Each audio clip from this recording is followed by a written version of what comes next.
Produce करते हैं, तो उससे क्या होता है कि न्यूट्रिशनल सिक्योरिटी बढ़ता है। आपको हम पिछले क्लास में बताए थे कि integrated farming system is a system where nutritional security can be enhanced, nutritional security, because the first right of any produce, कोई भी जैसे अगर कोई फार्मिंग फैमिली कोई आईएफएस प्रैक्टिस करता है तो उस प्रोड्यूस पर फर्स्ट राइट उस फार्मिंग फैमिली का होता है। तो अगर वो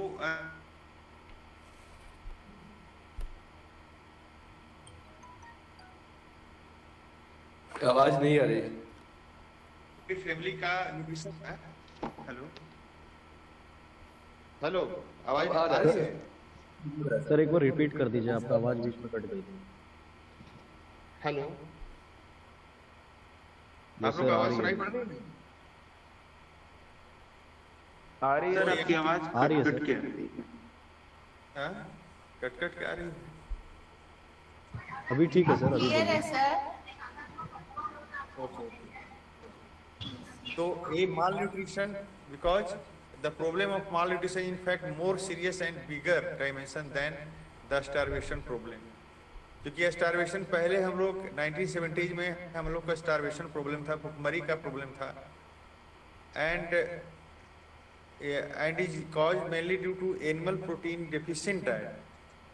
क्योंकि माल न्यूट्रिशन क्यों होता है? क्योंकि एनिमल प्रोटीन हम लोग को नहीं मिलता है, और fish is very important source of animal protein for proper growth, repair and maintenance of body organs and tissues. Fish contains about, आप देखिए यहाँ पर बड़ा ही अच्छा इंपॉर्टेंट डेटा दिया हुआ है, why fish as a food, because it contains 16 to 20% of protein compare to about 12% in egg. आपका एग में 12% प्रोटीन होता है, 3.5% मिल्क में होता है, 6 to 8% राइस एंड व्हीट में होता है। Moreover, it is wholesome, tasty, highly nutritive and excellent source of essential minerals, vitamins and essential amino acids. At present, about 31% of the total animal protein supply in the Asian region is in the form of fish protein. मतलब Asian region में 31% total animal protein का जो है supply fish के द्वारा होता है।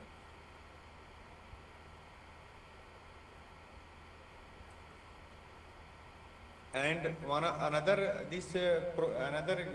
good quality this protein of this as a fish as a food is that it doesn't have this saturated fatty acid, because you might be knowing that in case of animal protein like goat milk, जैसे सेवॉन है, तो उसमें क्या है कि जो saturated fatty acid ज़्यादा रहता है, जो कि वो ह्यूमन हेल्थ के लिए अच्छा नहीं है। इसलिए बहुत आपको हार्ट डिजीज जिनको होता है उनको बकरा वगैरह खाने के लिए मना किया जाता है, because it contains saturated fatty acid, जो कि वो वेन्स में आर्टरीज में जाकर के जम जाता है। So fish is very good from that point of view also, and it is very means it digest easily, means very because our human body is made like that which can digest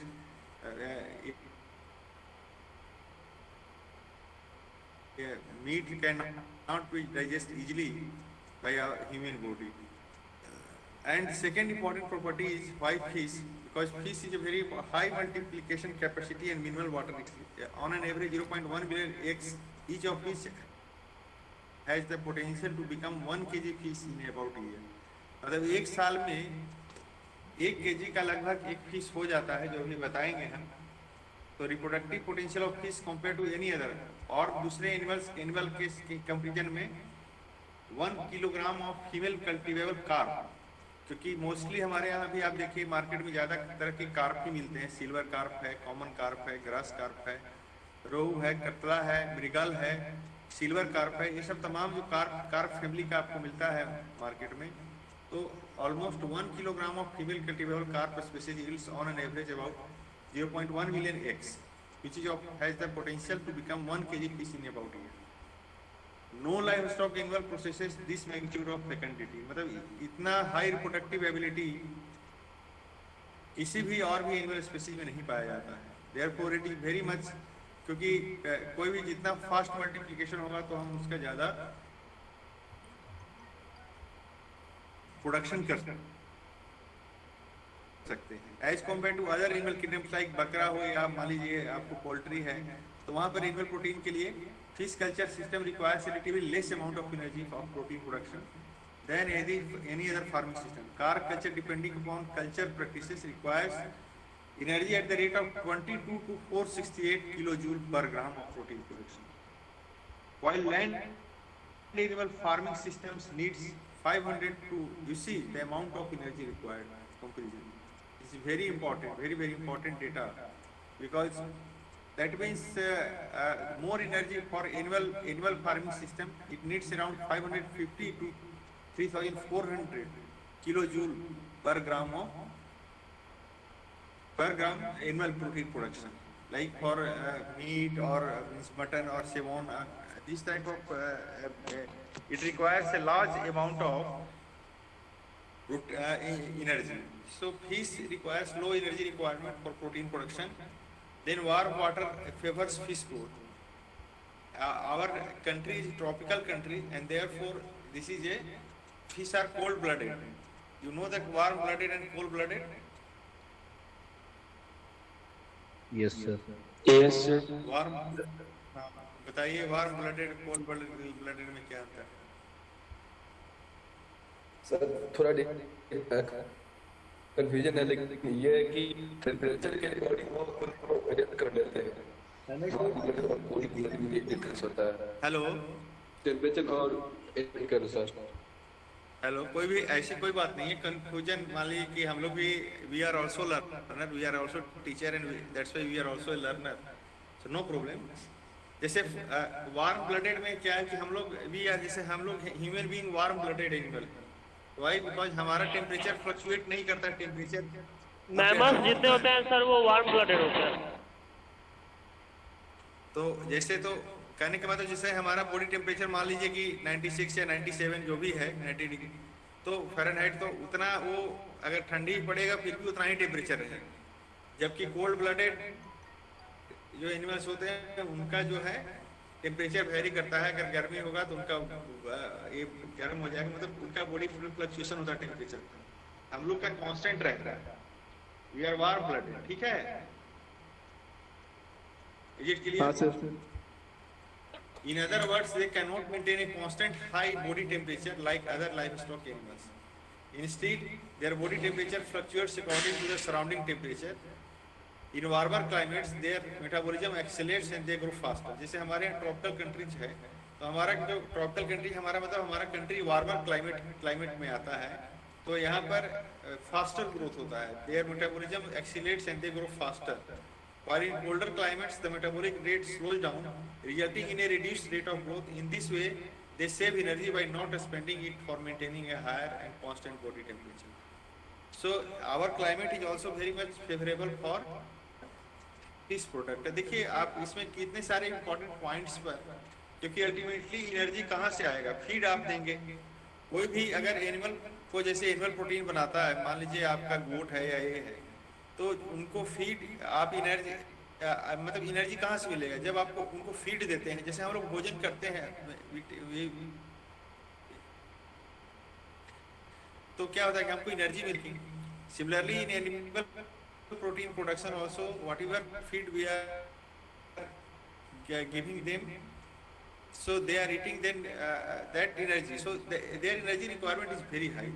So at least in that respect, with less amount of feed, we can produce more amount of good quality protein. And warm water favors fish growth, cold water does not favor fish growth. Okay. Aquaculture production potential. Although the world's per year, all trends indicate that saturation point is quickly approaching. During the past decade, the growth rate hovered around 2%, much lower than earlier decades. Because there is limited potentiality, means of sea, ocean.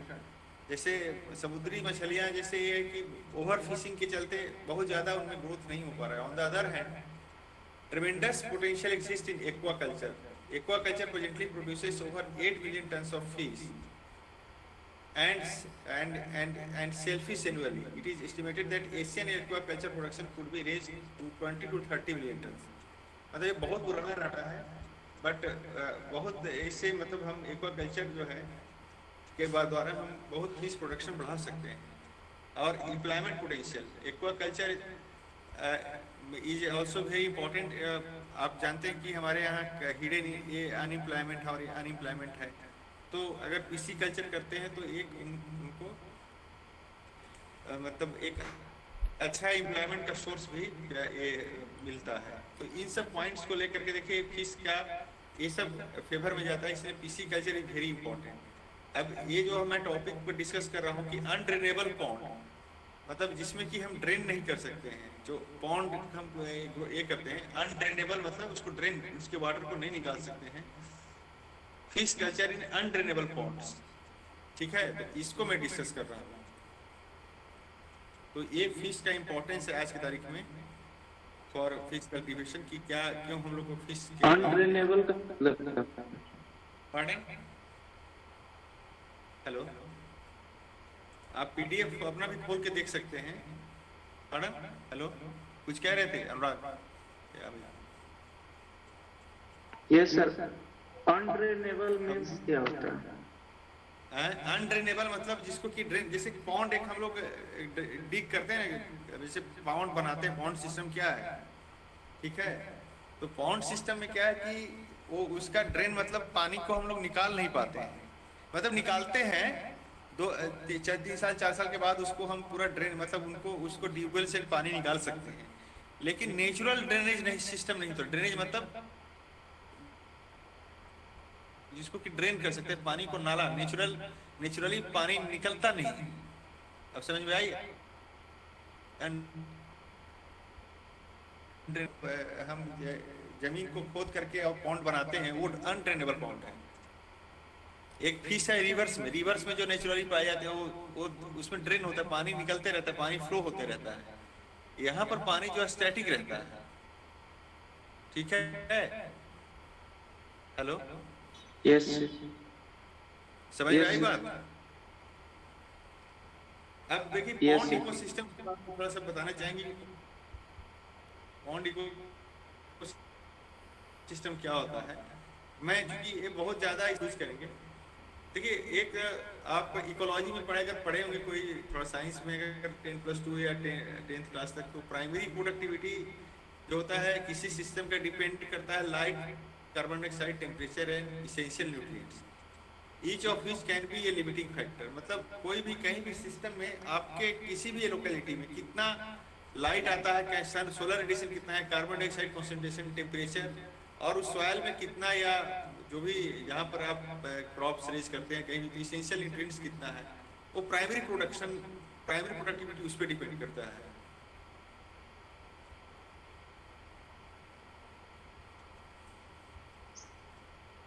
तो yes sir, जो main producers group है हम बता रहे हैं, primary producers जैसे जो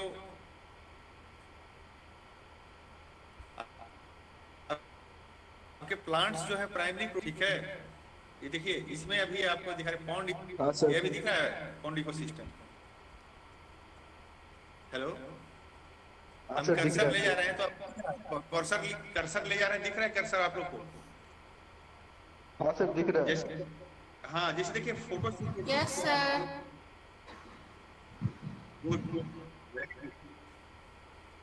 जैसे फोटोसिंथेसिस जैसे होता है, देखिए फोटोसिंथेसिस, तो ये जैसे फोटोसिंथेसिस यहाँ पर देखिए कि फोटोसिंथेसिस के चलते क्या है कि फाइटोप्लैंक्टन, प्लांट पॉन्ड इकोसिस्टम में 2 तरह के प्लैंक्टन्स होते हैं. एक फाइटोप्लैंक्टन जो कि, और एक प्लैंक्टन, ठीक है. फाइटोप्लैंक्टन जो पॉन्ड में जितने भी मतलब पौधे उधर तो ये करते हैं, ग्रो करते हैं, उसको हम खाते हैं, तो उसको हमको फाइटोप्लैंक्टन कहते हैं. जो प्लैंक्टन जो एनिमल, जैसे ये जो हमारे ये जो हैं जो फिश जो है, देखिए ये जो छोटे छोटे ये हैं जो प्लैंक्टन और फाइटोप्लैंक्टन, कुछ जो ये होते हैं पॉन्ड जो फिश होते हैं ओमनीवोरस होते हैं, मतलब हर्ब्स को भी खाते हैं और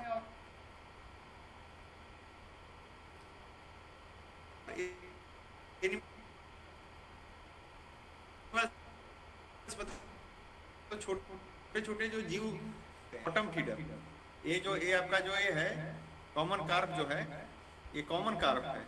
ये कॉमन कार्प क्या है? ओमनीवोरस है, मतलब ये फाइटोप्लैंक्टन को भी खाता है, जू प्लैंक्टन को भी खाता है। और कुछ जो होते हैं सिर्फ फाइटोप्लैंक्टन को खाते हैं, मतलब खाली जो जल में हैं उनको खाते हैं, ठीक है। और कुछ जो है मैक्रोफाइट्स, बड़े बड़े पौधों को खाते हैं, मैक्रोफाइट्स फीडर होते हैं, मैक्रोफाइट्स। तो प्लांट में देखिए ये जो है मैक्रोफाइट्स है, और ये जो है फाइटोप्लैंक्टन है, छोटे छोटे। Source of energy is solar radiation, and because of solar radiation और न्यूट्रिएंट कंसंट्रेशन पॉन्ड में जब आता है और टेम्परेचर फेवरेबल होता है, कार्बन डाइऑक्साइड, तो इस सबसे क्या होता है कि समुद्र मतलब पानी के अंदर भी कुछ जो फ्लोरा मतलब ग्रो कर जाते हैं। मतलब try to understand that in water also, because water tolerant, मतलब जो पानी में भी ग्रो कर सकते हैं, ऐसे बहुत सारे भी ये हैं, एल्गी हैं, फर्न हैं, ब्लू ग्रीन एल्गी है, बहुत lot of variety of this thing, phyto means planktons are there. तो फाइटोप्लैंक्टन्स जो होते हैं वो फाइटोप्लैंक्टन फीडर्स, मतलब जो पानी के अंदर ग्रो होते हैं, पौधे जो होते हैं, पौधे प्लांट किंगडम के जितने भी स्पेसीज ग्रो करते हैं उसको खाते हैं। और जू प्लैंक्टन जो छोटे छोटे जो एनिमल्स को, एनिमल किंगडम के स्पेसीज को खाते हैं, वो है जू प्लैंक्टन फीडर। तो ये आपका पॉम्प्लिक्स जो है न्यूट्रिएंट्स जो है डालते हैं, तो उस तरह से माइक्रोबियल डिकम्पोजिशन यहाँ पर होता है।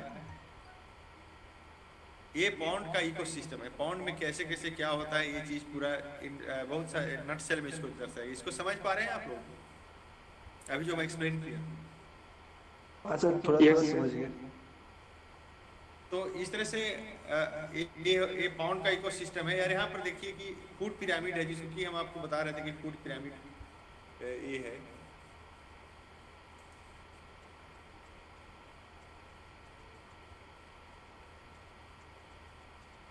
दिख रहा है आप लोग को? जैसे ये देखिए फाइटोफैगस है, जू प्लैंक्टन है, ये जो जितने और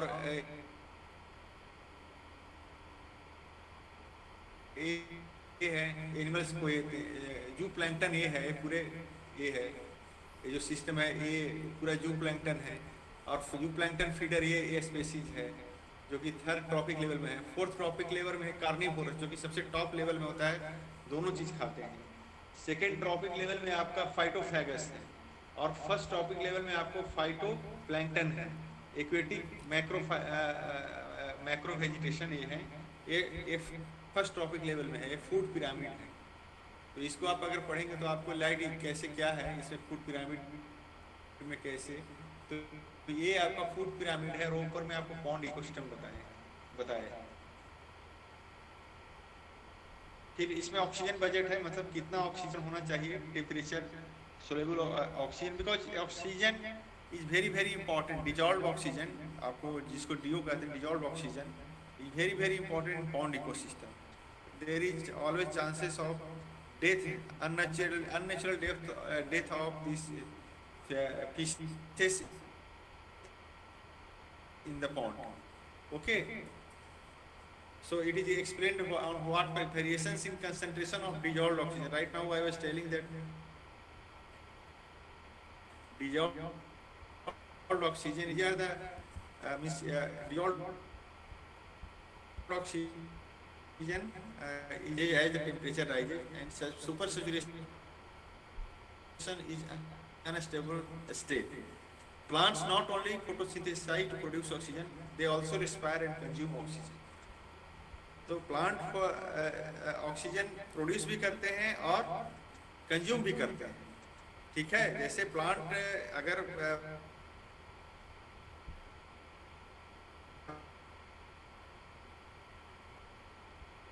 वाटर बॉडी जो कि रेस्पिरेशन के लिए ऑक्सीजन चाहिए होता है, और फोटोसिंथेसिस का बाई प्रोडक्ट आपका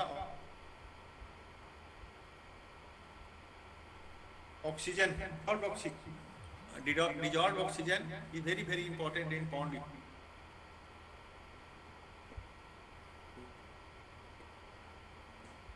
कारण अगर डिजॉल्व ऑक्सीजन कम हो जाता है तो उसमें हम एप्रोप्रिएट लाइमिंग मटेरियल या इस तरह का उसको मटेरियल डालते हैं ताकि पॉन्ड में डिजॉल्व ऑक्सीजन बढ़े, या एरेटर्स चलाते हैं।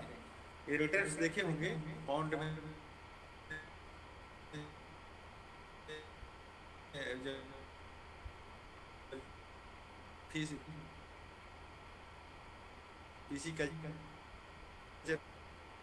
करते हैं तो अनड्रेनेबल पानी को सेपरेट कराते रहते हैं।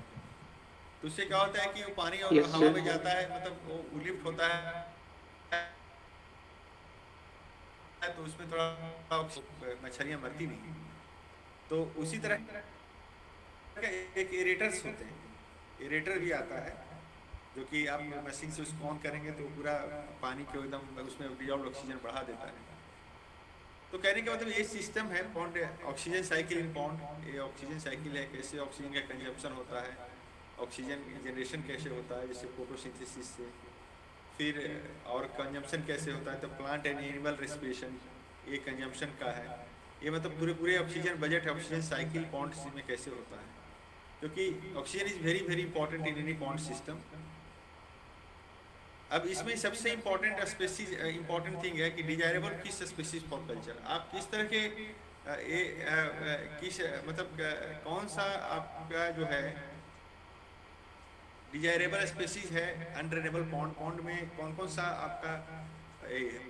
तो देखिए यहाँ पर लिखा हुआ है कि ungrazed phyco feed upon the, देखिए यहाँ पर ungrazed phytoplankton is fed upon by जूप्लैंक्टन and to utilize them the zooplankton feeders are included in the combination।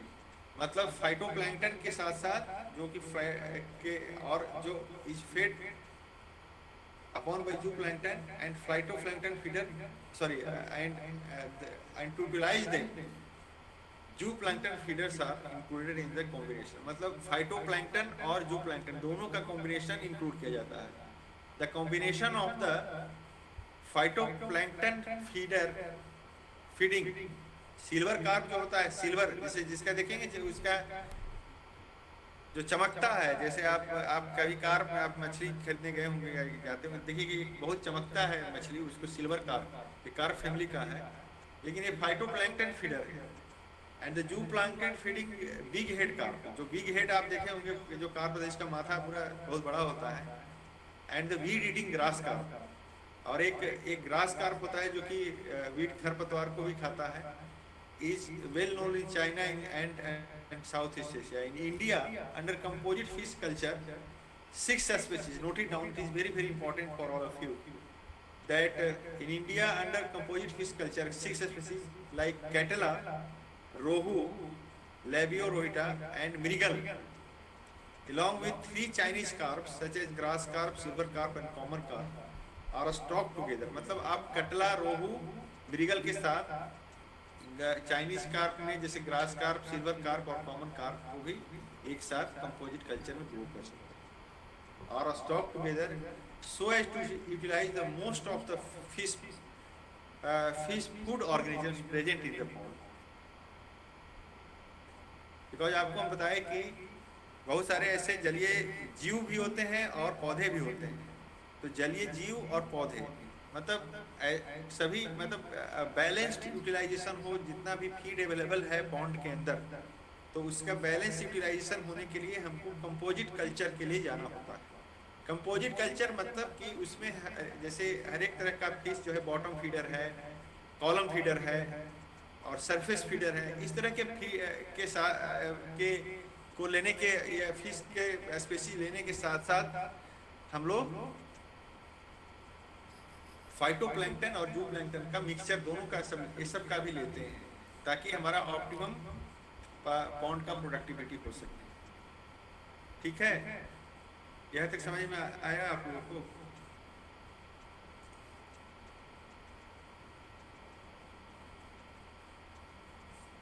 The principal consideration, इसमें principal consideration in species combination are they have complementary feeding habits, they occupy different ecological niches, they attain marketable size at more or less the same time. ये बहुत important यहाँ पर ये line है कि principal consideration क्या है कि सबका कॉम्प्लीमेंट्री फीड है एक मतलब फीड के लिए जो पॉन्ड में फीड के लिए कंपटीशन नहीं होना चाहिए। मतलब जैसे अगर कुछ एक अगर फाइटोप्लैंक्टन तो दूसरा जू प्लैंक्टन है तो इसमें क्या कि कॉम्प्लीमेंट्रिटीज है, कंपटीशन नहीं है, क्योंकि एक जो है फाइटोप्लैंक्टन है और एक है जू प्लैंक्टन। मतलब एक पौधे प्लांट स्पीशीज को ये करता है खाता है और एक एनिमल स्पीशीज को खाता है, तो यहाँ पर फीड के लिए कंपटीशन नहीं होता है, तो उसको हम कॉम्प्लीमेंट्री फीडिंग हैबिट कहते हैं। They occupy different ecological niches, ecological niches मतलब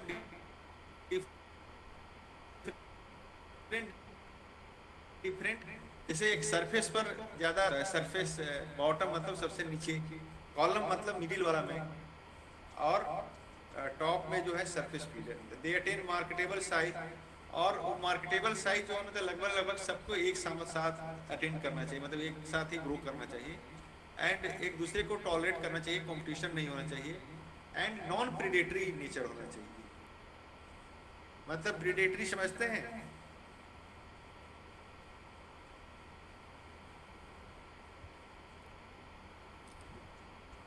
प्रीडेटर मतलब शिकारी। एक दूसरे को, जैसे एक स्पीशीज दूसरे स्पीशीज को खा जाता है, समझ रहे हैं? जैसे फिश में भी कुछ ऐसे फिश होते हैं जो दूसरे फिश को खा जाते हैं। छोटी, आप लोग पढ़े होंगे, एक कहावत होता है कि तालाब में बड़ी मछलियां छोटी मछलियों को खा जाती हैं। तो ये प्रीडेशन इशू कहते हैं। तो जो स्पीशीज हम लोग सेलेक्ट करते हैं वो नॉन प्रीडेटरी होना चाहिए। कैसा होना चाहिए? नॉन प्रीडेटरी, मतलब फूड हैबिट, इसीलिए एक साथ। हाँ बोलिए।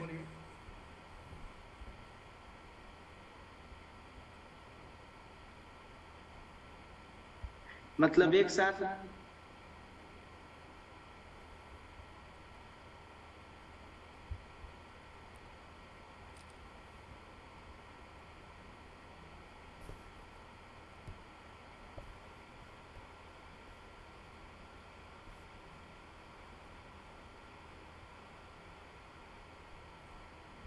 वो डेंजरस है, जैसे वाटर हाइसिंथ है, जलकुंभी वगैरह, वो ठीक नहीं है। लेकिन बहुत सारे छोटे ऐसे जो ये रहते हैं प्लांट स्पीशीज, वो भी रहते हैं। उतना डिटेल्स में मैं नहीं जाना, यहाँ पर लिखा हुआ है, जैसे सिल्वर कार्प कौन पर फीड करता है, ये सब लिखा हुआ है। फाइटोप्लैंक्टन, हाइपोपैथैली, ये जो है ना स्पीशीज, यहाँ पर देखिए यहाँ, तो ये इस तरह के ये फाइटोप्लैंक्टन है। तो कहने का मतलब कॉम्प्लीमेंट्री फीड हैबिट का मतलब कि कुछ जो स्पीशीज होते हैं वो पौधों को खाते हैं, कुछ जो है जलीय जीव, क्योंकि पानी में जलीय जीव भी होते हैं, जिसको कि एनिमल किंगडम का एनिमल स्पीशीज हम लोग कहते हैं। अब नहीं समझ पा रहे हैं? हेलो, कैसे समझ रहे हैं? आलोक जी समझ पा रहे हैं? जैसे कि मांगुर मछली होता है, छोटा छोटा जीव जलीय जीव को खा जाता है। हाँ, तो ये मांगुर जो है कार्निवोरस है, मतलब वो जूही को भी खाता है। अब पता नहीं मांगुर के बारे में उतना फीडिंग, वो प्लांट को खाता है कि नहीं, लेकिन वो छोटे प्लांट को नहीं खाता, वो छोटे छोटे जीव को खा जाता है, वो तक को खा जाता है। तो वो कार्निवोरस है, समझ रहे हैं? तो कार्निवोरस और छोटे, अब मांगुर को अगर आप ये सब कार्पियो फैमिली के साथ ये ग्रो करेंगे तो सबको खा जाएगा, कार्पियो को कार्प फैमिली के खा जाएगा। कहने का मतलब इसी को हम नॉन प्रीडेशन कहते हैं, प्रीडेटरी नहीं होना चाहिए।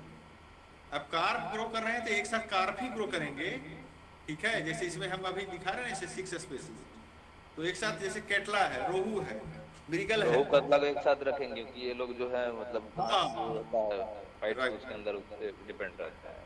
राइट। तो ये जैसे रोहू कटला ये है, तो यहाँ पर इन लोग नॉन प्रीडेटरी नेचर होते हैं, प्लस इनका फूड हैबिट जो है कॉम्प्लीमेंट्री होता है, और प्लस ये लोग डिफरेंट इकोलॉजिकल नीचे, मतलब अलग अलग, जैसे सरफेस, कॉलम मतलब मिडिल में होते हैं। कॉलम फीडर मतलब मिडिल में, मिडिल लेयर, जैसे पानी की गहराई होगी तो सरफेस पर 1-2 मीटर के में कुछ फिर मछलियाँ रहती हैं। उसके बाद फिर मिडिल में जो उसको हम लोग कॉलम कहते हैं, कॉलम फीडर, फिर एक बॉटम फीडर होते हैं तो जो कि सबसे एकदम लोएस्ट लेवल में रहते हैं। तो इस तरह के मछलियाँ रखने से कंपटीशन नहीं होता है, उनका ग्रोथ ऑप्टिमम होता है। आप समझ में आई बात? जी सर। तो अब यहाँ पर फिर एक स्टॉकिंग डेंसिटी क्या होना चाहिए?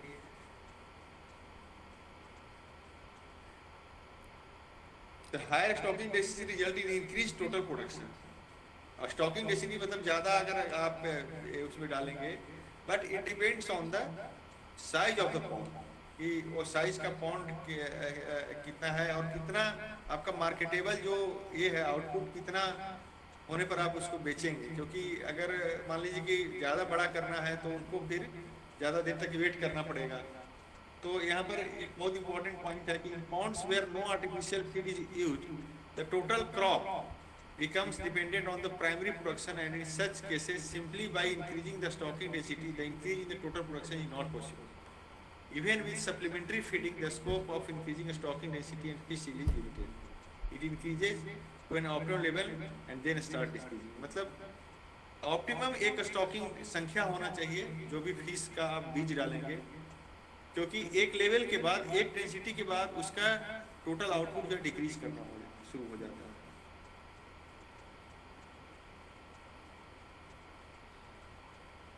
क्योंकि हम लोग कुछ जैसे पॉन्ड्स होते हैं जहाँ पर कि कोई आर्टिफिशियल फीड नहीं डालते हैं, ऐसे ही छोड़ देते हैं, तो वहाँ पर जो प्राइमरी प्रोडक्शन पर ही डिपेंडेंट हो जाता है। तो बहुत सारा फैक्टर पर डिपेंड करता है आप आर्टिफिशियल फीड दे रहे हैं नहीं दे रहे हैं, क्योंकि उनके रिक्वायरमेंट के अनुसार जब तक फीड नहीं देंगे तो उनका ग्रोथ नहीं होगा।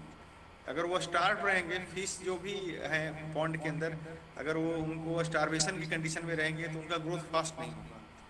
इसलिए इट इज सिंपली, जैसे आप क्रॉप कल्टीवेशन में हम लोग बताते थे, आपको पढ़ाए थे कि जितना न्यूट्रिएंट डालेंगे ये बैंक बजट के बैंक बैलेंस के हिसाब से है।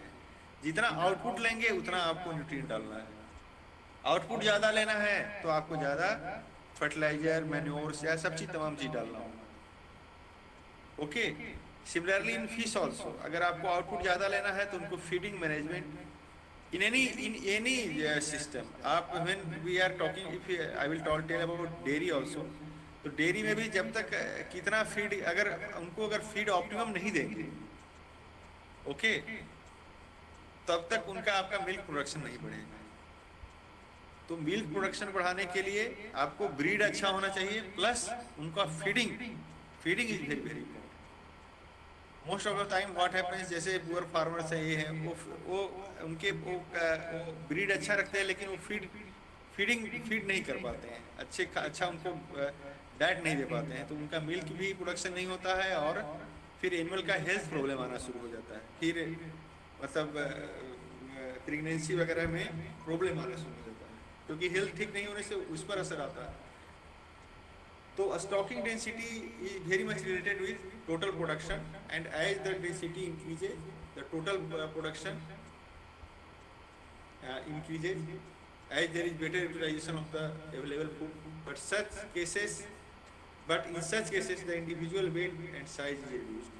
तो इसलिए बोले कि इंडिविजुअल साइज रिड्यूस हो जाता है, इसलिए एक लिमिट के बाद हम स्टॉकिंग डेंसिटी ज़्यादा नहीं बढ़ा सकते। ओके,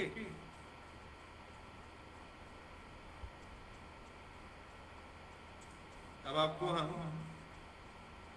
थोड़ा सा फिशेस के बारे में आपको दिखाना चाहेंगे। देखिए कौन कौन फिश कैसा है।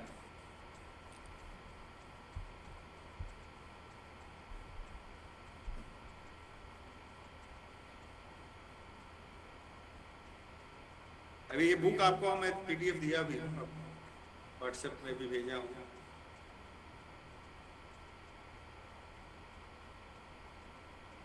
क्योंकि मैं बहुत सारा तो नहीं बता पाऊंगा, लेकिन देखिए यहाँ पर स्पेसी जो है एक कैट ये जो देखिए अलग अलग स्पेसी, पेज नंबर आपका चैप्टर नंबर 7 में आप देखिए, चैप्टर नंबर 7 में देखिए आपका कैटला का क्या प्रॉपर्टीज है?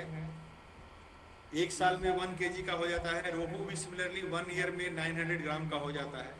मृगल, अब देखिए ये कटला है, थोड़ा सा इसका पेट, इसका थोड़ा ये कार फैमिली का है, इसका थोड़ा जो सीना होता है थोड़ा चौड़ा होता है, देख रहे हैं कैटला का। ये रोहू है। रोहू का बहुत बैलेंस होता है, मतलब बहुत ज्यादा चौड़ा नहीं होता है। मृगल का बहुत देखिए पतला होता है। यहाँ पर देखिए जो ये है, ये थोड़ा यहाँ पर ये जो ये है रोहू का, खाने में स्वादिष्ट भी होता है। रोहू सबसे बड़ी ज्यादा बढ़िया होता है। और मृगल देखिए यहाँ पर आप देखिए कि ये जो मतलब छाती उतना चौड़ा नहीं होता है मृगल का। सिल्वर कार्प का देखिए आप ऐसा देखे होंगे, सिल्वर कार्प का उसपे एकदम सिल्वर मतलब चांदी के जैसा नहीं देख, चमकता है एकदम। मार्केट में कभी गएंगे तो सिल्वर कार्प है। मार्केट में इसको हैं? रूपचंद बोलते हैं। हाँ हाँ राइट, सही कह रहा हूँ जी, सही कह रहे हैं। रूपचंदा कहते हैं या जो भी सिल्वर कार्प। अभी होली में मैं गया था तो गांव पर खाया था ये सिल्वर कार्प। एक ग्रास कार्प है, ये देखिए एक ग्रास कार्प है। एक कॉमन कार्प जो बहुत ये वाला बहुत मार्केट में दिखता होगा, बहुत तेजी से ग्रो करता है। Yes sir. देखे होंगे मार्केट में कॉमन कार्प। तो ये इंडियन कंडीशन में ये सब आप एक साथ इनके साथ कंपोजिट कल्चर फिश का कल्चर कर सकते हैं। जैसे ग्रास कार्प हुआ, कॉमन कार्प हुआ, और ये है मृगल है, सॉरी सिल्वर कार्प है, देन मृगल, रोहू एंड कैटल। ये 7.2.1 ये सभी का प्रॉपर्टीज एक बार पढ़ लीजिएगा।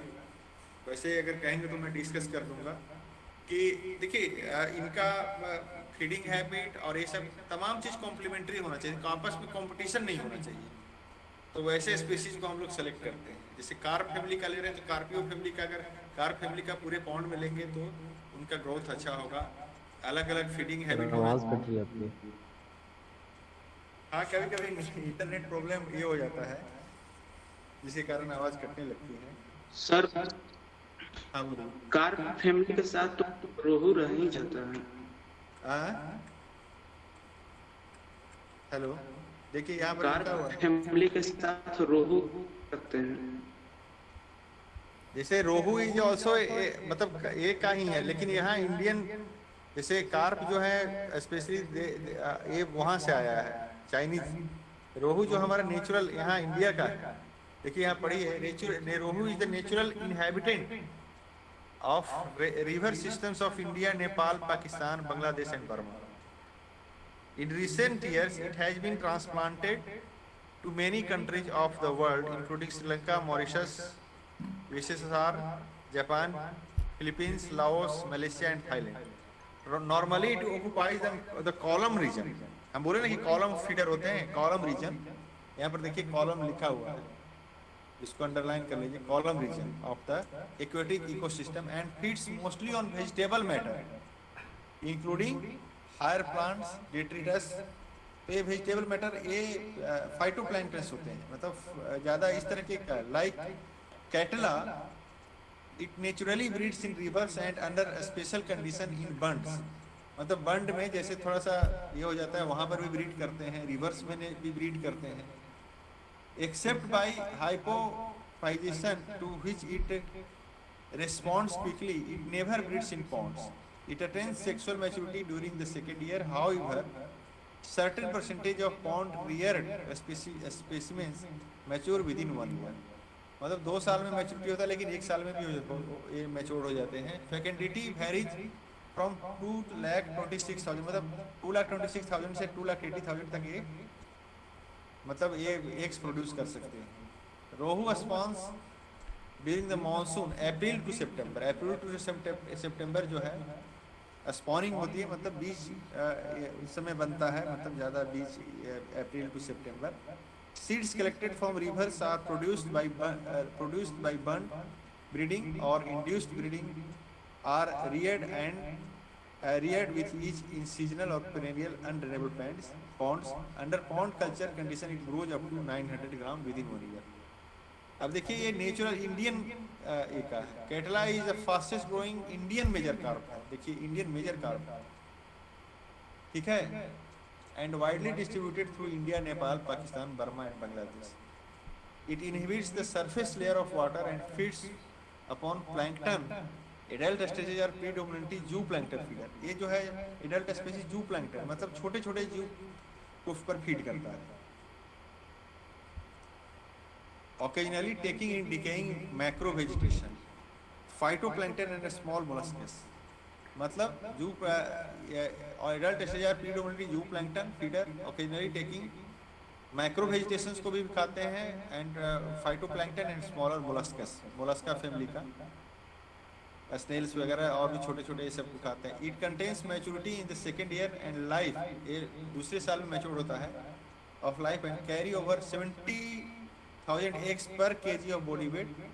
It naturally breeds in rivers during monsoon season and under control condition in bunds as well. It does not breed in ponds, however it responds well to hypopization technique. Seeds are easily reared in undrainable ponds of relatively smaller size. तो ये एक साल में 1 kg का ये हो जाता है 9, जबकि रोहू 900 ग्राम का होता है। मिर्गल भी जो है वो भी मेजर इंडियन सिस्टम में पाया जाता है, और the adult fish feeds upon filamentous green algae, diatoms, pieces of fire plants, decayed vegetable, mud and detritus. It is basically a bottom feeder. इसलिए आपको हम बता रहे थे कि कॉलम फीडर, बॉटम फीडर।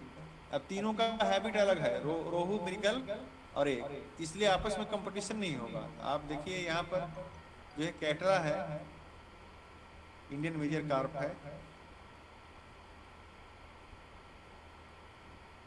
रोहू, मिर्गल बॉटम फीडर है, मिर्गल ये है आपका। Silver carp is basically inhabitant of major river system of south and central China. देखिए सिल्वर कार्प वगैरह जो भी आए हैं, जैसे रूपचंद या रूपचंदा जो कह रहे हैं, ये विदेशी मछली है, ये चाइना से आया है, ठीक है, जबकि मृगल, कैटला और रोहू ये हमारा इंडियन रिवर सिस्टम का है।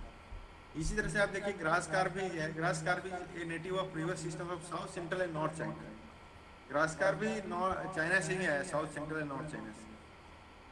इसी तरह से फिर आपका common carp is originally native of temperate region of Asia, ये टेम्परेट रीजन ऑफ एशिया का है, specially China.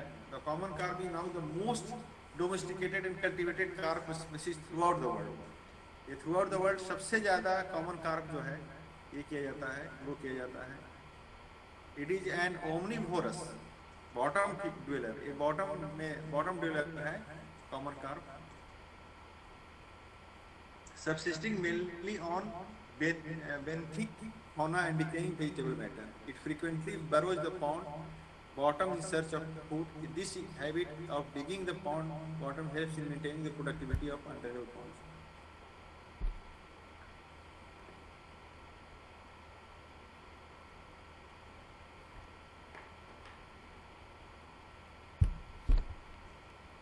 It also grows to about 1 kg.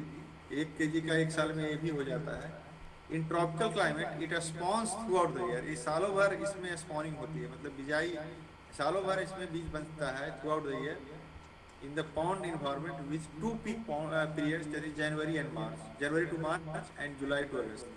मतलब ये आपको सालों भर इसमें आपका रीडिंग भी कर सकते हैं, क्योंकि आपके पास बीज अवेलेबल है तो सालों भर आप रीडिंग कर सकते हैं।